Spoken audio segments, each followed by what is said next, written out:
most recent addition to the coaching staff, volunteer assistant. When I came in here this morning at 8:30 and started to set up, you were exploring the boundaries of the squared circle, as it were. Who were you working with? He was a freshman. That's Okay. Justin Myers. Yeah. So, getting after it, getting some skills work in, and getting these guys up to speed and improving. What's primarily your job now with Northwestern, as you see it? I mean, it's volunteer assistant, but there's no such thing as volunteer. So, Well, you couldn't afford to live with volunteer status. well, yeah, but I mean, volunteer, it kind of, you know, I mean, you're busting your butt. yeah, of course. Right. It's not a, oh, I come in when I want 1 day a week sort of thing. You had some injury in college, right? Yeah. Not significant. Not but significant. enough to hold you to a 98 and 10 career at 74, if I recall. Well, I only had those 3 years. That to me is significant, though. If you only had those 3 years, what could you have done with the fourth? Add another championship, probably, right? Yeah, yeah. Also, you were Male Athlete of the Year. The reason I bring up All-American status, Male Athlete of the Year, NCAA champ, you were also Midlands champion in '09. Do me a favor, talk to me about that as a goal. Were your coaches addressing the fact that we have the Midlands coming up? This is a significant step for you. How did this all take us back? Yeah, the Midlands, I mean, it was always one of those dates that was built in to the year-round calendar. It was one of those dates that was used to, it was sort of a mini peak in the season. The season, you want to keep improving every day, every tournament, keep improving. It was one of those dates where, it was the highest point of the season. November, December, 2 month stretch, end of December was that time where you wanted to be at your best peak going into the new year, and then into the Big Ten for us, dual season, and then Big Tens and NCAAs. So it was one of those really important dates on the calendar that we circled, highlighted, whatever, and trained for it and went into it ready to compete. And it seemed like that formula worked for you specifically, but for the team you were on, the Hawkeyes and others, they seem to want to emulate that program. Wrestling's changed over the last couple of years. Yeah, I think it was, for us, we weren't necessarily the most, technical, talented team, I don't think, out there, but we worked hard, and we were grinders. So you go into a tournament that has some of the toughest competition in the nation, just like an NCAA tournament, and you put it in 2 days, you condense it down to that. It's tough. It's like going through those grueling practices every day for us. So it wasn't anything new, but it was a barometer. It was a way to tell the rest of the nation that I'm at this weight class. And You use the word barometer, and barometric pressure is what a barometer measures. The second half of that being the word pressure. Okay, is there a certain pressure to win the Midlands? Is there a certain significance beyond just having the dates circled? In other words, some people have called this one of the jewels in the crown of college wrestling. I happen to agree with them. What are your thoughts?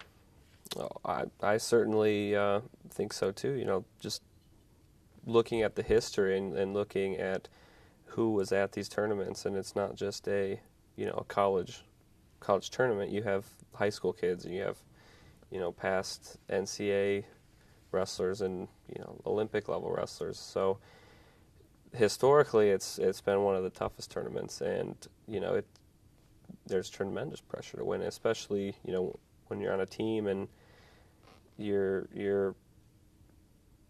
focusing on winning team championships and individual championships. It's very important. There's a lot of pressure. I don't want to go to this old saw, but that whole Virginia Tech 5 and all that, the Midlands still was here. It was still going on. During all that uncertainty, the Midlands was here. It's kind of been that rock for a lot of people, and it ended up being a rock for you too, because it gave you another title, chance to exercise some of the demons, if you will, that still remain from that experience at Virginia Tech. Do you think the Virginia Tech outing, that experience, do you think that made you a stronger wrestler and a stronger person? I mean, there's no question about that. You know, what 18, 19-year-old kid isn't going to be affected by that sort of situation? And you know, I looked at it as it's not in my hands, so you know, I gotta go to work and take care of what I could take care of, and you know, that's the way I approached it. That wasn't necessarily fair, though. I mean, you're Oh, right. of course not. 18, 19 years old, you were lied to. Yeah, I just think it's, you know, for them, you know, they have to hopefully live with that. And you know, what kind of, you know, you're a 50-year-old, 55, 60-year-old man in a powerful position. You know, you're really going to take advantage of you know, kids like that. It's just terrible. It's, you know, I don't know. We don't have to go too far into it, but it's. You know how I feel. I'll cut that out for you. But, it still pisses me out to this day. And my favorite guy there is John Jadon. What a prick. Okay, let's go back to the component. Okay, this being a component, and I'll tell you why I get there in my question. So I was 3 NCAA and Big Ten championship teams during your tenure. You're part of that. This was a component of building those years. The Midlands was a component of building those years. And I don't know if Zaleski, Brands, or any of the guys really ever said, we got to win the Midlands. It's key to our success. Or did they? No, they didn't ever come out and say that, but the focus was on winning, you know, individual championships, and then that would take care of itself. So there wasn't a that I could tell, you know, a message like we have to win the Midlands. You know, we should feel that pressure of we have to win our weight class. We have to serve that notice to the rest of the country that, you know, you don't want to wrestle. You don't want to wrestle us. You don't want to wrestle me. And, you know, winning your weight class will take care of that.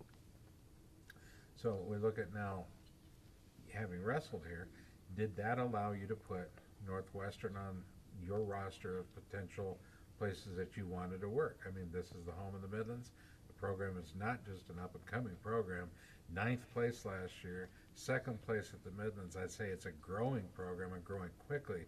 Did that make this a target, a great opportunity for you as far as where you wanted to work? Well, of course. I mean, the Big Ten is unquestionably the toughest conference in wrestling. So, you know, whatever school you go to is going to be tough, but you go to a school like this and you take the Midlands, and these guys are exposed to that tournament. These guys are exposed to tough wrestling throughout the year, and that's what I came up through, and that's what I understand. So it obviously made it an easy fit. Jillian, how does she like Evanston? She likes it. She likes it. Yeah. And do you live within the town? We live in Evanston, yeah. Do you? Okay. I mean, you got everything in the area that you want or need, so it's nice from that perspective. But she grew up on, you know, an acreage in Iowa with trees and fields, so from that perspective, it's a little tougher on her.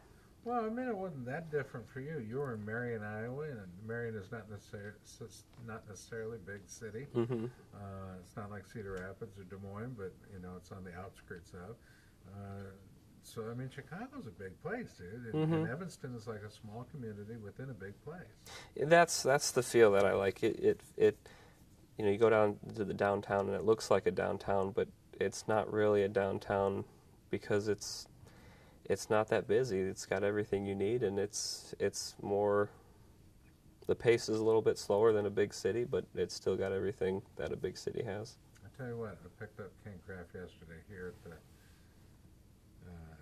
stadium, Gate M, and 25 minutes later we were downtown having a cocktail at Lowry's, and I mean, that wasn't a bad drive. It was actually very enjoyable. We had a ball, and I like coming to Northwestern. I truly do.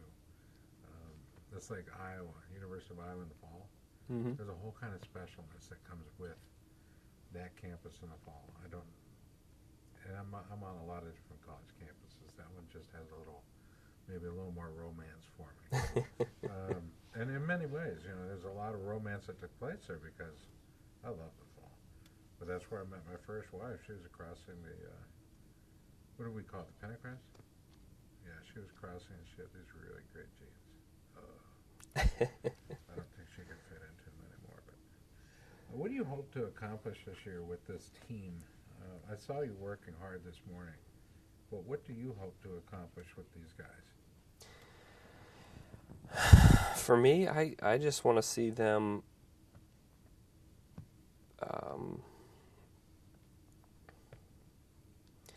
start achieving a level of consistency every day, and then building on that every day. And when you go into a tournament like the Midlands, or you go into an NCAA tournament, you have 90 days, 100 days, 120 days plus of built up consistency where that means something. Is there room for compassion in this sport? Sure, but not on the mat. Not on the mat. So you have a passion for the sport, but not a lot of room for compassion during competition. Mm-mm. The reason I ask is because at the Midlands you see guys that are in many ways propping each other up in their records by their competition, the fact that they're competing with each other. Mm-hmm. And 319 or whatever the total number is, it is of people that have actually wrestled in this event, is a very small number of folks that have a very small percentage actually of the number of people that have actually wrestled in this event. So your competition here over the years is very well. It was resulting in you winning, of course, but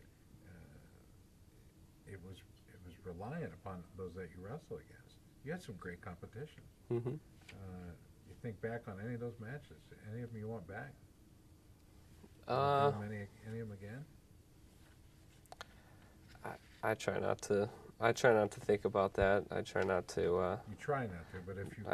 I don't dwell on the the matches I could have had or should have had. I don't know. I look forward. So I mean, sure. There's matches where, or times, or certain points in the year where, I know that, or I know now that I didn't put into it what I should have. I didn't. And it was the result was, direct from that. Are you done competing? Yeah. No question. This time of year doesn't. I don't feel any urge to compete. What I want to do is I want to, mentor. I want to give these kids, the opportunities that I was given by my coaches, and that's the impact that I feel I want to have.